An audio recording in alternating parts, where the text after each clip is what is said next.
अस्सलाम वालेकुम दोस्तों, अल्हम्दुलिल्लाह आज भी मेरे पास पॉजिटिव इन्फॉर्मेशन मौजूद है जो कि मैं शेयर करूंगा। पहली डेवलपमेंट की तरफ चलता हूं। अच्छा, पहली डेवलपमेंट से पहले कुछ लोग नाराज़ होते रहते हैं कि भाई आप रोज़ डेवलपमेंट ले आती हो, लेकिन हम तक महंगाई की बात जब वो करती हैं कि हम तक इसका फ़ायदा कब पहुंचेगा। देखिए, महंगाई की तो बात मैं करता ही नहीं हूँ, ठीक है ना। तो महंगाई की जब मैं बात करूँगा तो यकीनन तब आप कह भी सकते हैं कि भाई तुम झूठ बोलते हो, ठीक है ना। महंगाई के अलावा भी तो कोई पॉजिटिव इन्फॉर्मेशन हो सकती है ना। मैं तो खुद इस बात को तस्लीम करता हूँ कि महंगाई बहुत है और शायद वो अभी नीचे नहीं आएगी, शायद थोड़ा बहुत। असल में सीज़न वाइज होता है सब कुछ। सीज़न अगर किसी सीज़न में फ़र्ज करें, आलू महंगे थे पीछे, तो अब थोड़े थोड़े सस्ते होते चले जा रही हैं, ठीक है ना। इस तरह कुछ चीज़ें तो सीज़न वाइज बदल जाती हैं, उनकी महंगाई कम हो जाती है। लेकिन ओवरऑल अगर महंगाई की बात की जाए तो अभी वो कम नहीं होगी। इसलिए आप बात को समझा करें कि जो मैं बात करता हूँ सिर्फ वो बात आप पूछ सकते हैं कि भाई ये सच्ची है झूठी है, लेकिन आप बाकी चीज़ों को लेकर नहीं बीच में आ सकते कि भाई महंगाई इतनी है इसलिए तुम पॉजिटिव इन्फॉर्मेशन क्यों शेयर कर रही हो, ठीक है ना। तो पहली डेवलपमेंट की तरफ चलता हूँ। तो दोस्तों, पाकिस्तान रेलवे की जानिब से कुछ डिसाइड किया गया है और वो ये किया गया कि इलेक्ट्रिक व्हीकल का अब दौर है और फ्यूचर इन्हीं का होगा। तो ये करने जा रहे हैं कि इनकी जो ज़मीन है रेलवे की, और ये बड़ी ज़मीन है, पूरे पाकिस्तान के अंदर रेलवे की ज़मीनें फैली हैं, तो वहाँ ये चाहती हैं कि इलेक्ट्रिक व्हीकल के चार्जिंग पॉइंट बना दिए जाएँ। तो ये एक प्रोग्राम है पाकिस्तान रेलवे का। इससे ये होगा कि इलेक्ट्रिक व्हीकल के चार्जिंग पॉइंट अगर जगह जगह बन जाएंगे, क्योंकि रेलवे की ज़मीन तो जगह जगह मौजूद है, इसमें तो कोई शक व शुबा नहीं। तो इससे फिर ये होगा कि आसानी के साथ आप कह सकते हैं कि इस प्रोग्राम को कामयाब भी किया जा सकेगा और रेलवे को भी इसका बड़ा फ़ायदा होगा। बाकी अवाम के फ़ायदे की अगर बात की जाए तो अवाम को भी बड़ा फ़ायदा होगा। तो इस तरह ये एक निज़ाम बनाया जाने लगा है रेलवे के अंदर, पूरे प्रोजेक्ट का आगाज़ किया जाने लगा है। रेलवे की ज़मीन को इस्तेमाल किया जाएगा और इससे रेलवे को भी फ़ायदा पहुंचेगा। वैसे भी अगर दोस्तों अदारा वाइज बात कर ली जाए तो पाकिस्तान का कोई भी अदारा इस काम को इतने अच्छे तरीके के साथ अंजाम नहीं दे सकता, क्योंकि हर किसी अदारे के पास इतनी ज़मीनें नहीं हैं पूरे पाकिस्तान के अंदर जितनी कि रेलवे के पास मौजूद हैं, और ये तकरीबन फैली हुई हैं पूरे पाकिस्तान के अंदर अगर मैं गलत नहीं। तो इसलिए ये एक निज़ाम बना सकती हैं, इसे चला भी सकती हैं। अगर तो ईमानदारी के साथ और मुकम्मल मेरिट के साथ निज़ाम को चलाया जाएगा तो यकीनन वो निज़ाम बेहतर रिजल्ट भी देगा, क्योंकि आपको पता है कि इलेक्ट्रिक व्हीकल की पॉलिसीज बन रही है, सब कुछ हो रहा है, इसकी जो मैन्युफैक्चरिंग प्लांट है उसकी बात हो रही है, तो फ्यूचर इन्हीं का है। तो एक ऐसी टेक्नोलॉजी जो कि फ्यूचर रखती है और उसके अंदर पोटेंशियल भी बहुत ज़्यादा है, तो रेलवे चाहे तो उसे फ़ायदा उठा सकती है। अब दोस्तों दूसरी डेवलपमेंट की तरफ चलता हूँ। तो दोस्तों ये डेवलपमेंट यही है कि चकवाल का विजिट किया था वज़ीर-ए-आज़म की तरफ से और वहाँ पैकेज का ऐलान किया गया था। तो वो पैकेज मैं आपसे शेयर कर देता हूँ। इसमें कुछ 4 बड़े प्रोजेक्ट का इफ्तिताह किया गया था, इनके नाम और इसकी कास्ट मैं आपसे शेयर करता हूँ। सबसे पहले इसमें दोस्तों 1.45 अरब रुपए का यूनिवर्सिटी ऑफ चकवाल का एक प्रोजेक्ट था। इसके अलावा 7.7 अरब रुपए का 500 बेडेड DHQ यानी डिस्ट्रिक्ट हेड क्वार्टर का एक हॉस्पिटल था। इसके अलावा 480 मिलियन रुपीज़ का सेंटर ऑफ एक्सीलेंट की बिल्डिंग वगैरह थी, और इसके अलावा 3.87 अरब रुपए का चकवाल नादरन बाईपास इस प्रोजेक्ट के अंदर ओवरऑल पैकेज के अंदर शामिल था। इसके अलावा दोस्तों कुछ और प्रोजेक्ट भी हैं जिनका इफ्तिताह तो नहीं किया गया लेकिन बहुत जल्द कर दिया जाएगा। ये 3 प्रोजेक्ट हैं। एक है 240 मिलियन रुपीज़ का, ये एक सरल बाईपास है जो कि चकवाल के करीबी होगा या चकवाल के अंदर ही होगा। मजीद 240 मिलियन का कोई एक रोड प्रोजेक्ट है जो कि लतीफल से सर्कल कसर रोड है, ये इसका नाम बन जाता है। इसके अलावा 890 मिलियन डॉलर का भी एक और रोड है जो कि डोला से मंगवाल रोड बनता है। तो ये 3 प्रोजेक्ट ऐसी हैं जिनका बहुत जल्द इफ्तिताह हो जाएगा। तो इस तरह चकवाल के लिए भी वज़ीर-ए-आज़म की जानिब से एक पैकेज का ऐलान किया गया और इसमें 4 मेगा डेवलपमेंट प्रोजेक्ट का इफ्तिताह किया गया। अब दोस्तों तीसरी डेवलपमेंट की तरफ चलता हूँ, वो भी काफ़ी अच्छी डेवलपमेंट है। अच्छा दोस्तों, इस अच्छी डेवलपमेंट को डिस्कस करने से पहले मैं एक छोटी मोटी डिटेल शेयर कर दूं कि काफ़ी क्वेश्चन पीछे मुझे पुरानी वाली वीडियोस के ऊपर भी आ रहे थे कि ML1 मंसूबे का क्या बना। अभी कोई ये मेरे ख्याल से कुछ ही दिन पुरानी बात होगी, मैंने आर्टिकल तभी पढ़ लिया था लेकिन पॉजिटिव मालूमात नहीं थी इसलिए मैंने शेयर नहीं की। असल में चाइना अब ये कहता है कि कुछ मज़ीद हमें गारंटीज फ्राहम की जाएँ ताकि हम इस लोन को अप्रूव कर सकें। ये चाइना एक मज़ीद प्रपोजल दे रहा है ML1 को लेकर पाकिस्तान को कि इसका कमर्शियल और कंसेशनल मिक्स लोन कर दिया जाए। वो असल में कमर्शियल जो लोन होते हैं वो थोड़े एक्सपेंसिव होते हैं अगर देखा जाए। पाकिस्तान असल में इसे चीपर अंदाज के साथ परचेज करना चाहता है इस पैकेज को, और चाइना से ये बनवाना चाहता है सब कुछ, लेकिन चाइना मजीद गारंटीज मांग रहा है। अब देखिए, इससे आप ये नहीं कह सकते कि सी पैक कोई नाकाम हो जाएगा या चाइना पाकिस्तान की दोस्ती के अंदर दरारें आ जाएंगी। नहीं, आप दुनिया के अंदर कहीं भी चले जाएं तो आपको या तो वो पैसे देते ही नहीं, ठीक है ना, या तो अगर वो देती हैं तो गारंटीज लेकर देती हैं। तो जो दोस्त ममालिक हैं वो देती हैं पाकिस्तान को पैसे और वो गारंटीज लेती हैं। अब वो गारंटीज क्यों लेना चाह रही हैं चाइना वाले ML1 को लेकर? पाकिस्तान की जो इकोनॉमिक कंडीशन है उसकी वजह से। वो कहती हैं कि भाई अगर तो प्रोजेक्ट नाकाम हो गया, हमारा पैसा तो एक किस्म का डूब जाएगा, हमें कुछ गारंटीज दी जाएं ताकि हमारा पैसा सिक्योर रहे। और ये एक नॉर्मल मेरे ख्याल से बात है कि कोई भी जब इन्वेस्टर इन्वेस्ट करता है तो उसका ये ख्याल होता है कि भाई हर तरफ से मैं खुद को सिक्योर कर लूँ।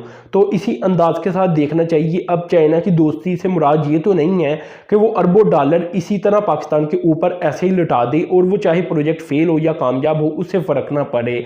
तो ऐसे नहीं होता, हर कोई गारंटीज लेता है। और पाकिस्तान की अगर तो इकोनॉमिक कंडीशन बेहतर होती तो इन गारंटीज की भी ज़रूरत ना पड़ती, क्योंकि जैसा कि मैंने आपको बताया था ना कि ML1 मंसूबा पूरी डिटेल वाइज मैंने शेयर किया था कि कहाँ कहाँ क्रैक्स नज़र आ रही हैं, कि कहाँ कहाँ ये खतरा मौजूद है कि अगर तो ये नाकाम हो गया। क्योंकि पाकिस्तान के अंदर अभी आपको पता है 5.8% की ग्रोथ थी, 100 ग्रोथ नेगेटिव के अंदर चली गई।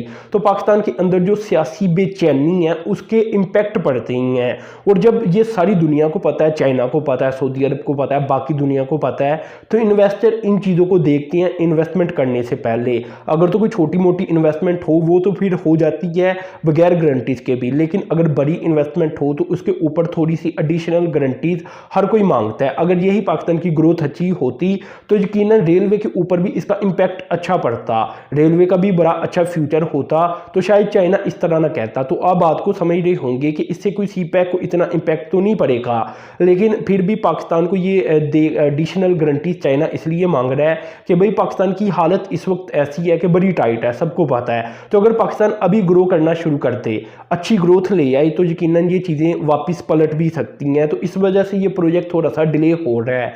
तो दोस्तों अब डेवलपमेंट की तरफ चलता हूँ जो कि काफ़ी अच्छी और अहम तरीन डेवलपमेंट है।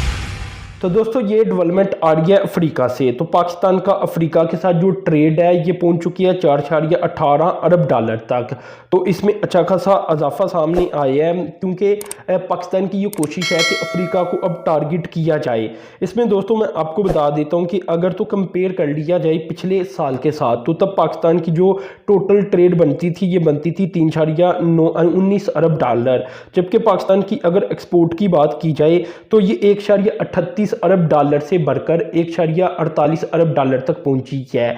अभी भी अगर ओवरऑल देखा जाए तो पाकिस्तान की अफ्रीकन कंट्रीज के साथ जो ट्रेड का बैलेंस है वो इंपोर्ट ज़्यादा है, क्योंकि वो कंट्रीज भी तो बहुत ज़्यादा है। तो यहाँ मैंने अफ्रीका की बात की है, ठीक है ना, एक कंट्री की मैंने बात नहीं की। तो इसलिए पाकिस्तान का जो ट्रेड बैलेंस है वो अभी इतना भी नॉर्मल नहीं है, लेकिन फिर भी पाकिस्तान की ये कोशिश है कि एक्सपोर्ट को इंक्रीज किया जाए और अफ्रीकन कंट्रीज को भी टारगेट किया जाए। ये पाकिस्तान की एक कंपेन है, ठीक है ना। इस कंपेन का नाम भी रखा गया जो कि अभी मेरे जेहन में नहीं आ रहा, लेकिन बाकायदा ये कंपेन लॉन्च की गई है कि पाकिस्तान अपनी एक्सपोर्ट अफ्रीकन कंट्रीज की तरफ ज़्यादा से ज़्यादा करे और इनकी मार्केट को टारगेट करे, क्योंकि इनकी मार्केट फ्यूचर का पोटेंशियल रखती है।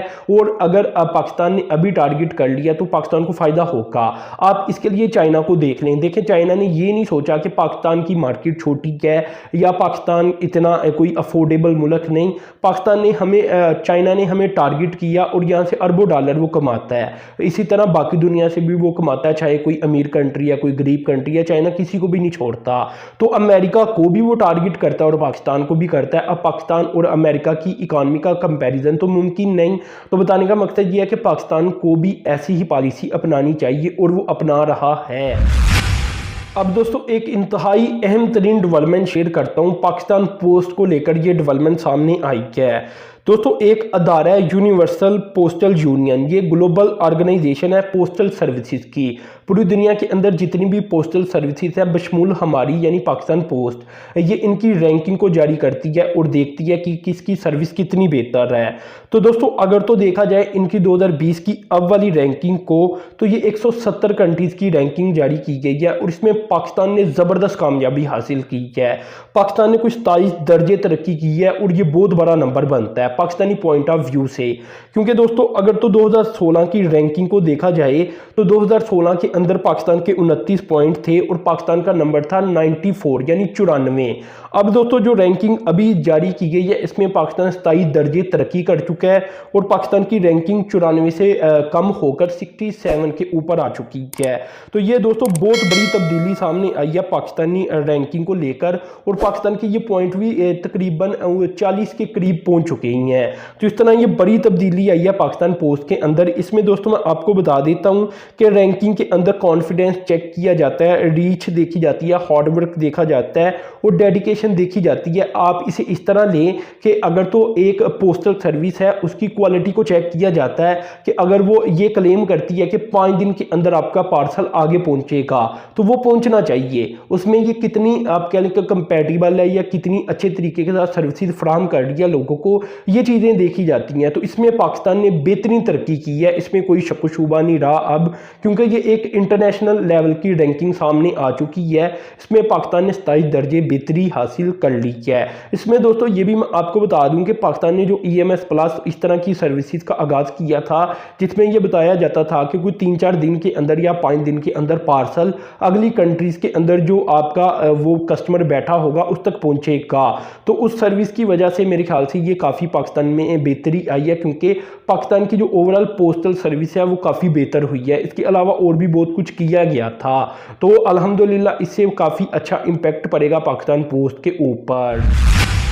अब दोस्तों आखिरी डेवलपमेंट की बात कर लेता हूं और ये कुछ इस तरह से है कि पाकिस्तान अपनी टेक्सटाइल पॉलिसी जो कि 2020 से लेकर 2025 के लिए बनाई गई है और उसका ड्राफ्ट तैयार है, गालबन इसी हफ्ते पाकिस्तान इसे अप्रूव कर देगा।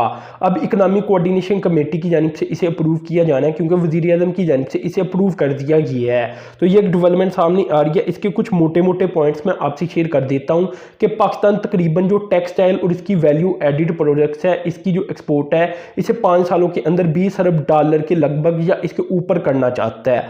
इसके अलावा अगर तो इस ओवरऑल ड्राफ्ट को देखा जाए तो इसमें मोटे मोटे पॉइंट कुछ इस तरह से है कि इलेक्ट्रिसिटी को लेकर पाकिस्तान 9 सेंट पर किलोवाट हावर चार्ज करेगा गालबन इस इंडस्ट्री से। इसके अलावा RLNG $6.5 पर MMBTU चार्ज करेगा। इसी तरह जो सिस्टम गैस होगी वो पाकिस्तान 786 रुपीज़ पर MMBTU चार्ज करेगा।